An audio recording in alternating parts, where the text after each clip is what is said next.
All right, thank you, Aki, for the warm introduction. Hello, everyone.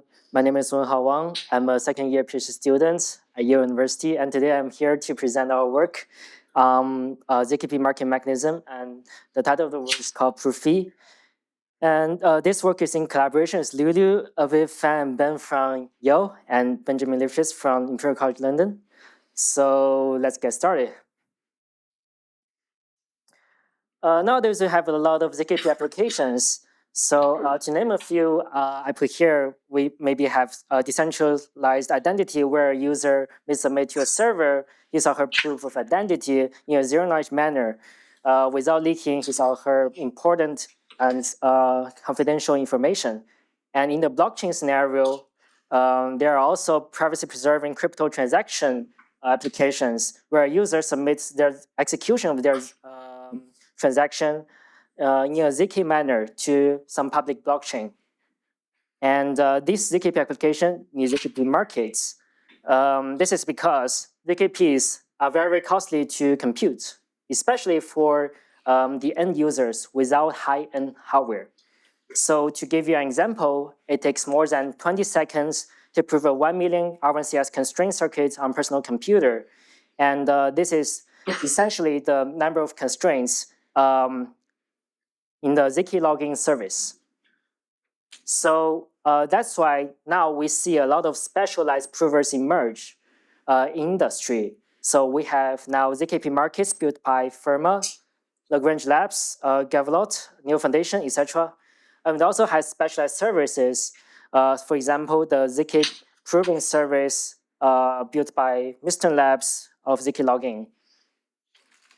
So the core idea is that an open ZKP market can facilitate computation among the different provers and reduce proof generation costs. So yet, designing such ZKP market mechanisms is challenging. So let me tell you why. Here are these 3 reasons from these slides. So firstly, the users and provers are strategic. So they may submit dishonest bids, which may not align with their true valuations, so that they can make more profits or gain more utility in so doing. Secondly, is something related to ZKP.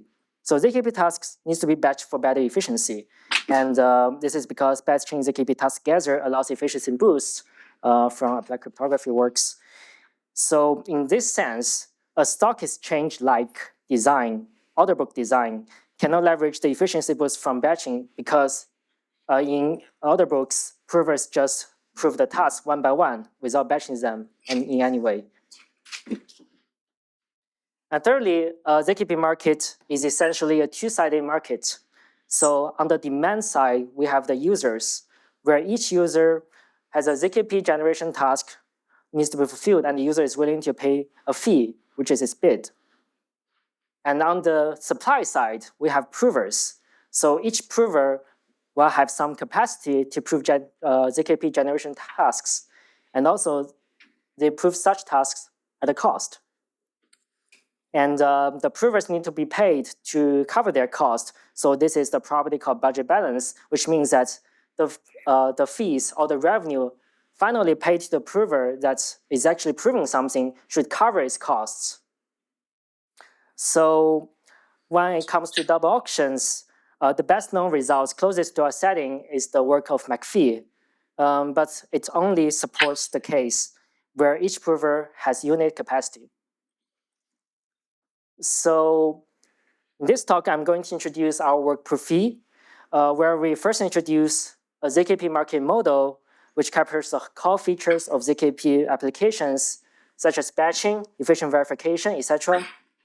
And then we develop a core market mechanism, and we show that it is incentive compatible for market participants, the users and the provers, and also is budget balanced.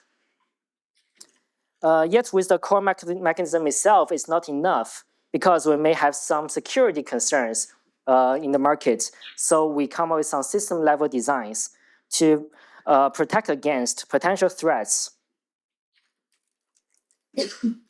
So we compare our work with some previous works in this table. So there are 4 dimensions: whether it's incentive compatible for both sides, whether or not the mechanism is budget balanced, whether it supports multiple unit sellers, that is the provers, and whether or not it mitigates ZKP market security concerns. So we compare ourselves first with some industry designs from Newcomb Foundation and Tycho is, for example. We know that these industry designs typically lack formal analysis, and after we analyze them, we see that they are not incentive compatible for both sides. And for some double auction works, we also compare with them, but they are either not support multiple unit sellers or do not mitigate ZKP market security concerns specifically.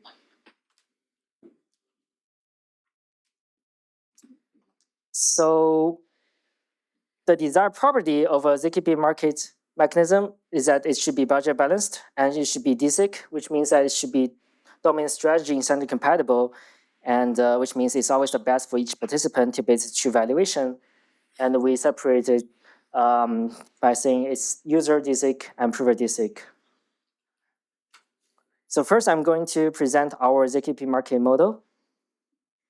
So our model focuses on a single round of auction where each market participant will be maximizing their revenue in a single round. That is, they are myopic actors. So each ZKP market specifies only one kind of ZKP proving task. This is because batching a single type of task lowers the amortized proof generation costs. And in this setting, each user will bid its fee that is willing to pay to have its task be completed by some prover. And it is in decreased order, the fees, they are respectively F1 to Fn.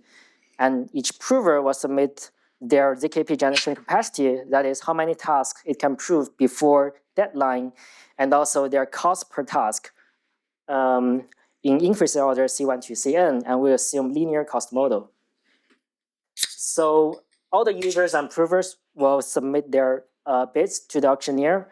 The auctioneer then specifies a subset of tasks that are chosen to be proven, and the provers that is responsible to prove each selected task. And finally, how to charge each selected task from the users and how to reward each provers. So these are essentially the allocation and payment. So from this model, we develop our core mechanism. So first, I'm going to introduce in the high-level manner. So let's say we hypothetically allocate the highest fee tasks with the lowest cost provers until we reach a point where a task that no longer covers the cost of the next prover being selected. So next, we allocate all selected provers except the highest cost one in the hypothetic allocation. And we include user task allocated to those selected provers then. And finally, about the payment, the allocated provers and users are paid the second price. So let me demonstrate it with this example. We have 8 tasks with 3 10s and 5 2s, and we have 3 provers. So first, we hypothetically allocate the highest fee task to lowest cost provers. So until we stop when no longer covers the cost of the fee collected from the user no longer covers the cost of the next prover. So we stop at the second prover, and then we exclude the highest cost one prover, which is the second prover. So we're only going to select the first prover and the first 4 user tasks. And put it more rigorously here, so we let S bar J denote the sum of capacity of the first J provers. So our core mechanism will select the largest L such that the cost of the L plus 1's prover is not greater than the fee of the S bar L plus 1's user. So the first L provers are allocated in full, and the first S bar L users tasks are selected to those provers. And allocate users pay the fee of the second price fee, which is the bid of the S bar L plus 1's user, and each allocated prover are paid C L plus 1's prover cost per task. So in our work, we show the property of our core mechanism as follows. We show that it is budget balanced. This is guaranteed by the greedy allocation rule. And also, we show that the core mechanism is domain strategy incentive compatible for users. And we further show that it's also DC for provers, assuming all capacities are public parameters to every one of the provers. So with the core mechanism itself, as I mentioned before, it may raise some security concerns. So to name a few that we consider in this work, firstly, the provers may not submit the correct ZKPs after they are allocated. This means it may be malicious or they are just not responsive enough. And secondly, a prover may gain more utility by submitting a lower capacity. And thirdly, we consider Sybil attacks. A prover may be dishonest and submit Sybil users or prover bids. And finally, we consider collusion scenarios where a group of prover and or a group of users may coordinate to bid strategically to their advantage. So to mitigate these security concerns, we need to implement Prooof properly with system-level designs I'm going to introduce. So first, let's look at this simpler scenario concern that there are provers not submitting correct ZKPs. So the design here is that we have each prover to deposit some collateral. So we will suppose in the market that there is an upper bound of the prover unit cost, and this upper bound is P bar. Then a prover with capacity S will be required to deposit at least P bar times S. So if this prover submits an incorrect ZKP or does not submit the ZKP at all before the deadline, then it will refund P bar to each user task that is allocated to this prover. So for the next security concern, which is that some prover may gain more utility by lowering its capacity bids, let me first show you why this is a concern with this example. So in this example, the first prover will lie by lowering its capacity bid from 4 to 3. And in so doing, it can actually gain more utility, but this is bad for the users, essentially, because first, there's one less user that is being allocated, and each allocated user will be paying more. They'll be paying 10 instead of 9. So in order to mitigate this concern, we first introduce this proposition, that is, when prover submits a smaller capacity bid than its true capacity, there will always be some prover and user bids that result in the prover receiving lower utility compared to have bid honestly. Which means that the profitability of this attack, that is the prover may submit a lower capacity and more utility, depends on the user bids and the entire market condition. So based on this observation and proposition, we propose the following system level design. That is, we have each prover must bid the same capacity over multiple rounds. And secondly, each prover should bid capacity before the users submit their bids, before they can see the user bids. So certainly about the Sybil attacks, we separate the cases where the prover may submit fake user bids and the prover may submit fake prover bids. So first, let me show you why a prover submit fake user bids that the user Sybil's is not good for the market with this example. So in this example, the first prover will submit 4 fake user bids and actually paying for them. But even after paying for these user tasks, it can still gain more utility in so doing. And this is not good for the market because firstly, there's one fewer user that becomes allocated. And also each allocated user will be paying more. They'll be paying 9 in this case after the prover misbehaves, then be paying 2. So we come up with a similar proposition as the previous case, that is, if the prover is ever to submit a Sybil user bid, there will always be some other market conditions that result in this prover receiving lower utility compared to have a bid honestly. So this means that the profitability of this attack also depends on the user bids and the market condition.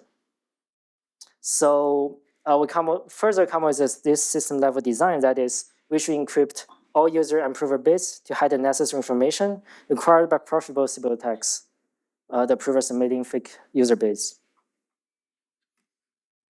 And in the second case, where a prover may split into multiple provers, let me show you with this example that the second prover, in the honest bidding case, it may not be allocated at all, but it can instead split into two subprovers with the same total capacity. After doing so, a part of it will become allocated, and we show that we can see this is actually not bad for the market because an additional user is allocated, and each allocated user will still be paying the same fee. So we formalize this with the following proposition that if there is a prover that's split into multiple provers with the same total capacity or less capacity, and making such stable attack profitable, then the social welfare of the entire market will increase and non-utility of any participant will decrease. So this is not actually bad for the market, so we do not have the motivation to mitigate this with system level designs. So I'm going to conclude my talk with this slide. The main takeaway is that Proooɸ is a ZKP market mechanism that aims to encourage competition and foster attacks. And our paper is publicly available on this link, or you can scan this QR code on the right-hand side of the slide. And you will find in this paper our models of ZKP market, the threats and the desired properties of a ZKP market mechanisms, and a more detailed description of the core mechanism and system level designs, and also the formal analysis of the properties. And thank you, and welcome to questions.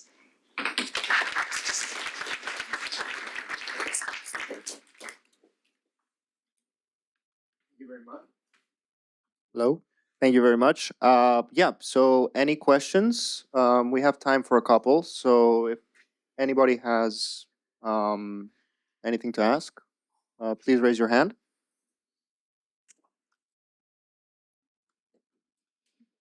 Well, I have a question. So I was wondering the extent to which you have noticed in existing ZK rollups some of the security concerns that you have outlined, and if you've seen things, quote unquote, in the wild that is concerning about the viability of a bunch of these protocols. Yeah. So in the sense of current ZK rollups, as far as I'm concerned, they are not adopting this ZKP market so far. They are trying to do so. I know some there are some discussions in the community that they're trying to move their proving, outsource them to provers in ZKP markets and collaborate with these proof market companies. So regarding these security concerns, yes, I think they really exist. Like, what if the provers may collude with each other, or they may intentionally bid lower capacity to their advantage? So these are essentially the problems that we should be solving before such mechanisms are adopted in industry. Very important.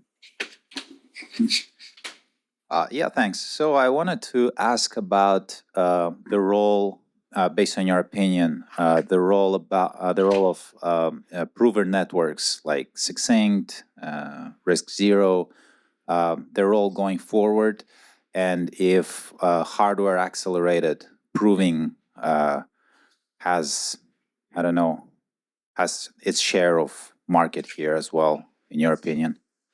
You mean market share in the proof Yeah, exactly. ZKP markets? Yeah. So Succinct has its own ZKP market design, which you can find online. So yeah, I think there are all mechanisms there that are of interest to look at. But my opinion on this is like we should definitely have formal analysis of such mechanisms and should see that whether or not there are security loopholes or something before they are deployed in industry. Yeah.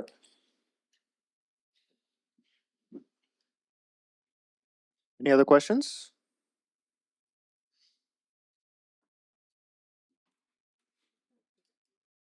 I'm just wondering how easy it is for provers to determine the cost of proving before proving, or do they have to prove and then? Yeah, I know nothing about the technology. I'm just wondering if they know Yeah. the cost, if they can easily tell the cost. Yeah, it's a very good question. So in practice, you can do this by calculating if you are running your own hardware. So there are two scenarios, right? You are running your own hardware. You are renting some hardware, right? If you are running your own hardware, you can calculate, for example, how much utilization rate is the hardware and the power and electricity cost and cost of the hardware, etc., to determine the cost to complete one CKP task. And if you're renting, for example, AWS, it's even simpler. You can directly benchmark how much time it takes to fulfill one task, and this determines the cost. No, I mean, just following up on the question, like, I think it's like before you run the proof, Yes. like not after calculating how much it cost you, but like before, if you just hand me a Rust program, is it obvious that I know how much it'll cost me, or how do you think about that? Yeah. So in our work, we consider each market is composed of a single type of task. When we speak of type, it means like it's the same proof generation scheme and the same circuit as well. So because the size of a circuit is predetermined, you can always benchmark it with some arbitrary inputs on your own first, and to see how much it costs or what's the runtime, etc. Good questions. Any other questions? We do have time for one or two more. So anybody? Oh, Yeah, so You got this? I can speak up. all right. Yeah. So yeah, my question was that in this case, let's say there are more provers available than the number of proofs that you require. Then eventually, is it going to happen that some prover will just disappear from the scene because some other provers will just continue to win? So what happened? There are more provers and only just. You mean if it could be some more than one prover is generating proof for a single request? Yeah, that's a great point. So in the scope of this work, if such thing happens, such as a prover goes offline, because it will be required to deposit some collateral, right? First, it will lose its collateral, and secondly, the collateral or some fee will be refunded to the user, so the user can submit in later rounds of the auction. But I agree, it's definitely good if we can have some robustness guarantee for the provers without them needing to start up some robustness mechanisms themselves. It's also good if we have that in the market, but I think it could be in parallel. Like I know some works that discuss on how to make it more robust. Yeah, I know some of this work, but I think they can work in parallel with and combine with our work to make it make a mechanism that you may desire. I think we have time for one last question before we move forward.